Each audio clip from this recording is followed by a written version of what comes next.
السلام علیکم ورحمۃ اللہ وبرکاتہ۔ آج ہم سورۃ آل عمران کی آیت نمبر 31 سے آیت نمبر 41 تک کا مطالعہ کریں گے۔ اعوذ باللہ من الشیطان الرجیم، بسم اللہ الرحمن الرحیم۔ کل کہہ دیجئے، ان اگر کنتم ہو تم تحبون محبت کرتے اللہ تعالیٰ سے، فاتبعونی پس تم پیروی کرو میری۔ یحببکم اللہ محبت کریں گے تم سے اللہ تعالیٰ، ویغفر لکم اور وہ بخش دیں گے تمہیں، ذنوبکم تمہارے گناہوں کو، واللہ اور اللہ تعالیٰ غفور بہت بخشنے والے، رحیم رحم کرنے والے ہیں۔ یہود و نصارہ اور مشرکین سبھی اللہ تعالیٰ سے محبت کرنے کا دعویٰ کرتے تھے۔ اس آیت میں اللہ تعالیٰ نے اپنے رسول صلی اللہ علیہ وآلہ وسلم کو حکم دیا کہ ان سے کہہ دو اگر تم اللہ تعالیٰ سے محبت رکھتے ہو تو اب اس دعوے کو سچا ہونے کی ایک یہی صورت ہے کہ مجھے نبی مان کر میری پیروی اختیار کرو۔ نہ صرف تمہاری اللہ سے محبت قبول ہوگی بلکہ اللہ تعالیٰ تم سے محبت کریں گے اور تم اللہ تعالیٰ کے محبوب بن جاؤ گے۔ کل کہہ دیجئے، اطیعوا تم اطاعت کرو اللہ تعالیٰ کی، والرسول اور رسول کی، فَإِن تَوَلَّوْا پس اگر وہ منہ پھیر لیں، فَإِنَّ اللَّهَ پس بے شک اللہ تعالیٰ، لا يحب نہیں پسند کرتے الکافرین کافروں کو۔ ان اللہ اصطفیٰ بے شک اللہ تعالیٰ نے چن لیا آدم کو، ونوحا اور نوح کو، وآل ابراہیم اور آل ابراہیم کو، وآل عمران اور آل عمران کو، علی العالمین تمام جہان والوں پر۔ اس سے پہلی آیت میں رسول اللہ صلی اللہ علیہ وسلم کی اتباع اور اطاعت کا حکم تھا۔ اب اس آیت میں آپ کی رسالت کے اس بات کے سلسلے میں فرمایا جا رہا ہے کہ آپ کا تعلق بھی اس خاندان نبوت سے تھا جسے اللہ تعالیٰ نے چن لیا تھا، کیونکہ آپ آل ابراہیم سے ہیں۔ عمران نام کی دو شخصیتیں گزری ہیں، ایک موسیٰ اور ہارون کے والد اور دوسرے مریم علیہ السلام کے والد۔ اکثر مفسرین نے یہاں دوسرے عمران مراد لیے ہیں کیونکہ انہی کی آل مریم اور عیسیٰ کا قصہ بیان کیا جا رہا ہے۔ ذریۃً اولاد ہے، بعضھا ان کا بعض، من بعض بعض کی، واللہ اور اللہ تعالیٰ سمیع خوب سننے والے، علیم خوب جاننے والے ہیں۔ سب انبیاء آدم علیہ السلام، پھر نوح علیہ السلام، پھر ابراہیم علیہ السلام کی اولاد میں سے ہیں۔ چونکہ حضرت عیسیٰ علیہ السلام بھی ابراہیم اور پھر آل عمران میں سے تھے، لہٰذا وہ بھی انسان تھے، اللہ یا اللہ تعالیٰ کے بیٹے نہیں تھے۔ اب یہاں سے حضرت عیسیٰ علیہ السلام کی ولادت کا قصہ شروع ہوتا ہے۔ جب قالت امرأۃ کہنے لگی بیوی عمران کی، ربی اے میرے رب، انی بے شک میں نے نظر مان لی ہے، لکا تیرے لیے، ماں جو فی بطنی میرے پیٹ میں ہے، محررن آزاد، فتقبل پس تو قبول کر، منی مجھ سے، انکا بے شک تو ہی، انتا تو ہی ہے، السمیع سننے والا، العلیم خوب جاننے والا۔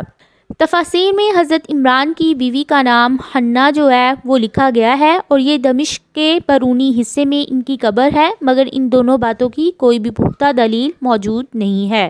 فلما پس جب وضعتھا اس نے جنم دیا، قالت کہنے لگی، ربی اے میرے رب، انی بے شک میں، وضعتھا میں نے جنم دیا ہے، انسا ایک لڑکی کو، واللہ اور اللہ تعالیٰ اعلم زیادہ جانتے ہیں، بما اس کو جو وضعت اس نے جنم دیا، ولیسا اور نہیں ہے، الذکر لڑکا، کالانثیٰ لڑکی کی طرح، وانی اور بے شک میں نے، سمیتھا نام رکھا ہے اس کا، مریم، وانی اور بے شک میں، اعیذھا میں پناہ میں آتی ہوں، بکا تیری، وذریتھا اور اس کی اولاد کو، من الشیطان الرجیم شیطان مردود سے۔ ولیس الذکر بظاہر تو کہنا چاہیے تھا کہ لڑکی لڑکے جیسی نہیں ہے، مگر الٹ فرمایا، اللہ تعالیٰ فرماتے ہیں کہ وہ لڑکا جو عمران کی بیوی کے ذہن میں تھا اس لڑکی جیسا نہیں ہے جو انہیں عطا کی گئی۔ سمیتھا اس سے معلوم ہوتا ہے کہ پیدائش کے ساتھ ہی نام رکھا جا سکتا ہے، 7ویں دن کا انتظار ضروری نہیں ہے۔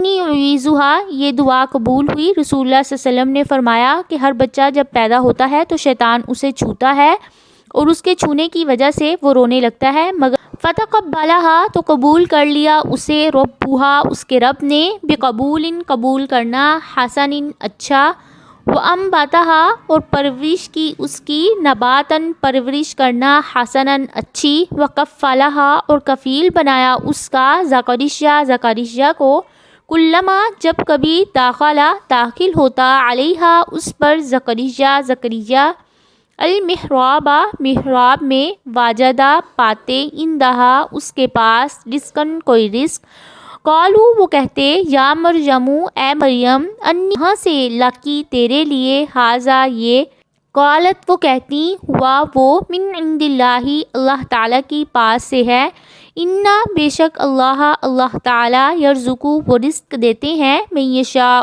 جسے وہ چاہتے ہیں، بغیر حساب بغیر حساب کے۔ زکریا علیہ السلام ان کے خالو تھے، مگر صحیح بات یہ ہے کہ وہ حضرت مریم علیہ السلام کے بہنوئی تھے۔ اس کی دلیل حدیث معراج میں ہے، جس میں دوسرے آسمان پر رسول اللہ صلی اللہ علیہ وسلم کی یحییٰ اور حضرت عیسیٰ سے ملاقات کا ذکر ہے کہ وہ دونوں خالہ زاد بھائی تھے۔ محراب مسجدوں میں امام کے لیے بنایا جاتا ہے۔ عندہا اکثر تابعین سے منقول ہے کہ زکریا علیہ السلام جب بھی مریم علیہ السلام کے پاس جاتے تھے تو ان کے ہاں بے موسم کا تازہ پھل پاتے تھے۔ ہنالکا اسی جگہ دعا مانگی زکریا علیہ السلام نے ربہ اپنے رب سے، قالا کہا، ربی اے میرے رب، حبلی تو عطا کر مجھے، من لدن کا اپنے پاس سے، ذریۃً طیبۃً پاکیزہ اولاد، انکا بے شک تو سمیع سننے والا ہے، الدعا پکار کو۔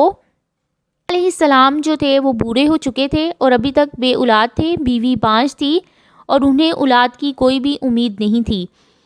لیکن جب انہوں نے دیکھا کہ حضرت مریم علیہ السلام کے پاس بے موسم کا رزق پہنچ رہا ہے تو ان کے دل میں خواہش پیدا ہوئی کہ بے موسم کا رزق پہنچانے والا مایوسی کے عالم میں بھی اولاد عطا کر سکتا ہے، اور اسی وقت اللہ تعالیٰ کے حضور نیک اولاد کی دعا کی۔ فنادتہ الملائکۃ پس پکارا اسے فرشتوں نے، وہو اور وہ قائم کھڑے ہیں، یصلی وہ نماز پڑھ رہے تھے، فی المحراب محراب میں، ان اللہ بے شک اللہ تعالیٰ، یبشرو کا خوشخبری دیتے ہیں تجھے، بیحییٰ یحییٰ کی، مصدقاً جو تصدیق کرنے والا ہے، بکلمۃ ایک کلمے کی، من اللہ اللہ تعالیٰ کی طرف سے، وسیداً اور سردار ہے، وحصوراً اور پاک باز ہے، ونبیاً اور نبی ہے، من الصالحین نیک لوگوں میں سے۔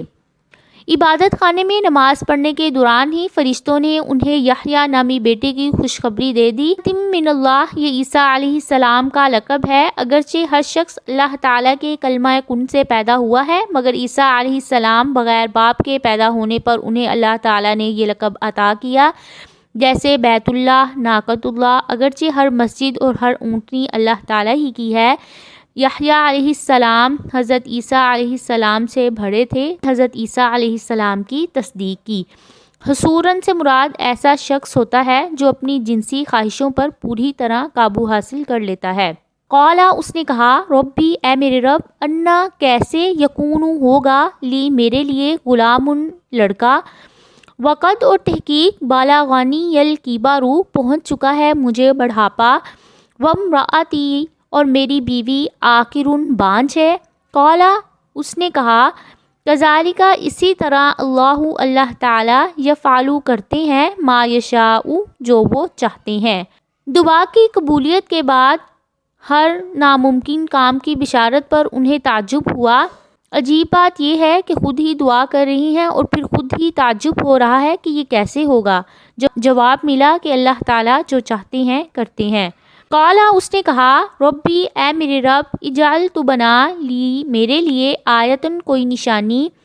قالا کہا، آیاتک تیری نشانی، اللہ یہ ہے، تکلم الناس نہیں تو کلام کر سکے گا لوگوں سے، ثلاثۃ ایام 3 دن، الا مگر رمزا اشارے سے، وذکر اور تم یاد کرو ربک اپنے رب کو کثیراً بہت زیادہ، وسبح اور تسبیح بیان کرو بالعشی شام کے وقت، والابکار اور صبح کے وقت۔ آج کی آیات کہ اللہ تعالیٰ سے جو بھی چیز کی طلب ہو وہ ہمیں صرف اللہ تعالیٰ سے ہی مانگنی چاہیے اور کسی سے نہیں مانگنی چاہیے۔ اللہ تعالیٰ ہمارے علم اور عمل میں اور اضافہ فرمائے، آمین۔